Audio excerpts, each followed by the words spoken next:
তোমার ভাই তো ঢাকা থাকে, কেন আমার তো থাকার মানুষ নাই। এইটা ফাঁক সাক করে কাম করা ভাল লাগে, কয় পরিষ্কার রাখবেন, কাজ করতে ভাল আচ্ছা লাগে। ঠিক আছে। ভাবি বাসায় আছেন? কে? ভাবি একটু দরজা একটু খোলেন।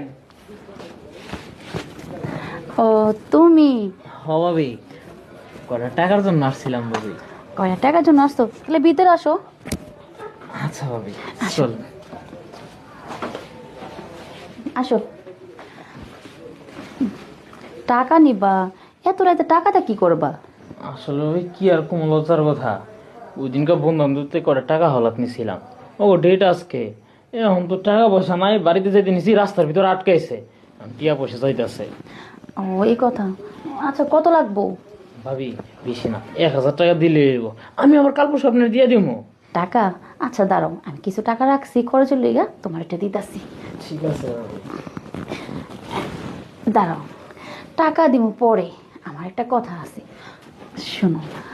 আবার কি এলো ভাবি? তোমার ভাই থাকে ঢাকায়, বুঝছো? আমি একটা মেয়ে মানুষ, একা থাকতে পারি না। তুমি যদি তোমার ভাইয়ের কাজটা করো, তাইলে আমি তোমার টাকা দিব, বুঝছো? ভাইয়ের কাজ? আমি? ভাবি আমার দ্বারা এই কাজ হইব না ভাবি, আমি পারবো না এই কাজে। ঠিক আছে, তোমার তো টাকা তো দরকার, ঠেকা, তা আমি তো তোমাকে টাকা দিব যদি তুমি ওই কাজটা করো। ভাবি আমি বাদে যদি অন্য কারো যদি এই কাজ করাই দিই, তারপর তো আপনি আমার টাকা দিবেন দিবেন না? আপনার কাজ তৈরি হয়েছে। অন্য কেউ করবো মানে? অন্য আবার কি? আরে আমার একটা বন্ধু আছে পালোয়ান। ও পালোয়ান, আচ্ছা ঠিক আছে। তো পালোয়ান কি আসবো? আমার কথা রাজি হইব? আরে আপনি রাজি করেন লাগবো কে? আমি কে রাজি করামো? আমার বন্ধু না, আমার কথা না করতে পারবো না। কিন্তু ভাবি শর্ত একটাই, শর্ত? ও যদি আপনি কাজটা করে দেয় তারপর কিন্তু আপনি আমার টাকা দিবেন। আচ্ছা ঠিক আছে, তুমি যদি পারবো না তাহলে তোমার বন্ধুরে পাঠায় দাও। তা নাও, যে টাকা দিলাম, যাও। ঠিক আছে ভাবি, আমি এখনই পালন রে পাঠাইতেছি।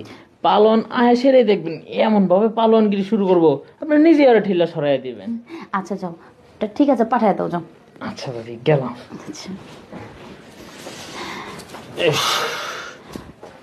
কই ইস, দেবর তো আমার ঠিকই কইছিল, আসলেই তো পালোয়ান।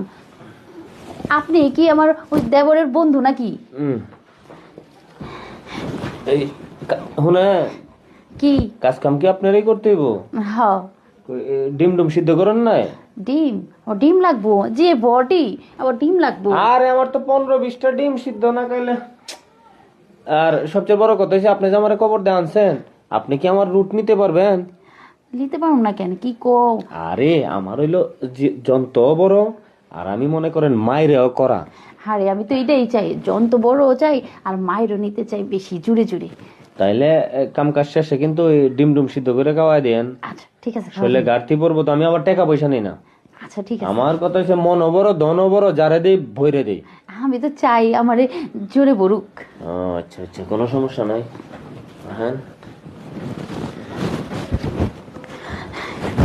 নেন। হেই, এটা কি করছেন? কি? ওই নিচে বাল কামান না কতদিন ধরে? আরে কি কমু, লজ্জার কথা। তোমার ভাই তো ঢাকা থাকে, কেন আমার তো থাকার মানুষ নাই। এইটা ফাঁক সাক করে কাম করা ভাল লাগে, কয় পরিষ্কার রাখবেন, কাজ করতে ভাল আচ্ছা লাগে। ঠিক আছে, আপনি চাইতেন না, আমার ওই যে বালের নিচে বিলি দিয়ে সুন্দর করে ওইটার ভিতরে একটু বইরা দেন, কি করবেন? কি করবো, আইসি যখন কাম তো করন লাগবো। ভালোই লাগতাছে, বালতি সরাই দিতাছেন, তাও কি আরাম লাগতাছে, দেন বেশি করে দেন। শুনেন কি কই, কি বুঝলেন? আপনার কাম মন মতো হয়েছে তো? ওইসে, আপনি দেখতেও পালোয়ান আর কাজেও অনেক পালোয়ান। আর ওই যে মনে করে ওইটি কাইটা রাখেন, পয় পরিষ্কার রাখবেন, একটা রুচি থাকবো, আইবার মন চাইবো। আর যখন লাগে ফোন করে দেন, আর এরকম ভুল করেন না, আমি যে দিলাম 20টা হাঁসের ডিম মুরগির ডিম সিদ্ধ করে রাখবেন, আর কিছু লাগবো না। আচ্ছা ঠিক আছে, পরবর্তীতে এত বড় বড় বাল আর রাখবো না, ফালাই দিব। ওকে ঠিক আছে, আসি তাহলে, কেমন? আচ্ছা ঠিক আছে। শান্তি পাইলাম।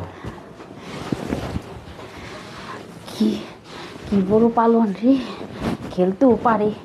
আর আমিও একটা আছি যে আমায় গেছে গা বাইরে, কি হয়েছে, বালতি কাটবো না, দিল তো একটা অপমান করলো, কি এই ধরনের কথাবার্তা করলো। যাই হোক, আমি ফ্রেশ হয়ে আসি।